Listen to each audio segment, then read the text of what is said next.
சடனாக வரக்கூடிய பால்பிட்டேஷன்ஸ், படபடப்பு.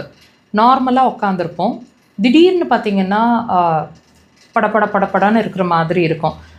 சாதாரணமாக ஒரு ஃபோன் பேசிகிட்ருப்போம், அல்லது ரிலாக்ஸாக நீங்கள் ஒரு ஆஃப்டர்நூன் நேப் எடுக்கணும், ஒரு தூக்கம் கொடுக்கணும் அப்படின்னு நினைக்கிறீங்க அப்படின்னா கூட, படுக்கணும்னு நினச்சா கூட ஒரு மாதிரி பதட்டமாக படபடப்பாக ஆகிடுவீங்க.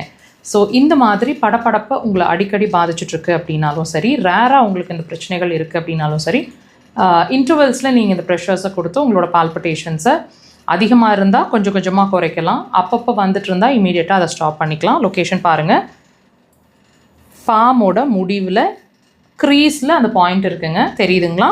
இதை எப்படி லொக்கேஷன் பண்ணலாம்? நடுவில் மார்க் பண்ணியிருக்காங்க. லொக்கேஷன் ஈஸி தான்.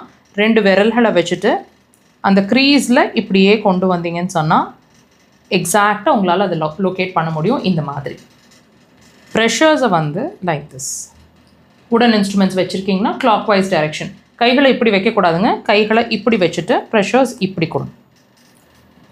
மைல்டாகவே இருக்கட்டும் ப்ரெஷர்ஸுங்க.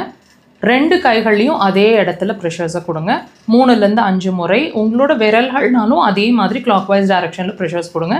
நகத்தில் டீப் ப்ரெஷர்ஸ் எல்லாம் கொடுக்க வேண்டாம், ஜென்டலாகவே இருக்கட்டும் உங்களோட ப்ரெஷர். இந்த ப்ரெஷர் கொடுக்கறதுக்கு டைமில் மூச்சு இழுத்து மூச்சு விடுங்க. அதாவது ப்ரீத் இன் ப்ரீத் அவுட், ரிலாக்ஸாக உங்களோட ப்ரீத்திங் இருக்கட்டும். ஒரு ப்ரெஷர் அப்படிங்கிறது 5லேருந்து 10 முறை டீப் ப்ரெஷர்ஸ். இந்த ப்ரெஷர் மாதிரி 3லேருந்து 5 முறை ஒரு செஷனாக வச்சுக்கோங்க. இந்த செஷன்ஸ் மாதிரி ஒரு 3 to 5 செஷன்ஸ் வரைக்குமே ஒரு 5 மினிட்ஸ் ஒன்ஸ் கொடுத்துட்டே வாங்க. படபடப்பாக இருக்கும்போது கொடுத்தீங்கன்னா உடனே டிஃப்ரென்ஸ் தெரியுங்க. வித்தின் மினிட்ஸ் உங்களால் அந்த பால்பிட்டேஷன்ஸை குறைச்சிக்க முடியும். ட்ரை பண்ணுங்கள்.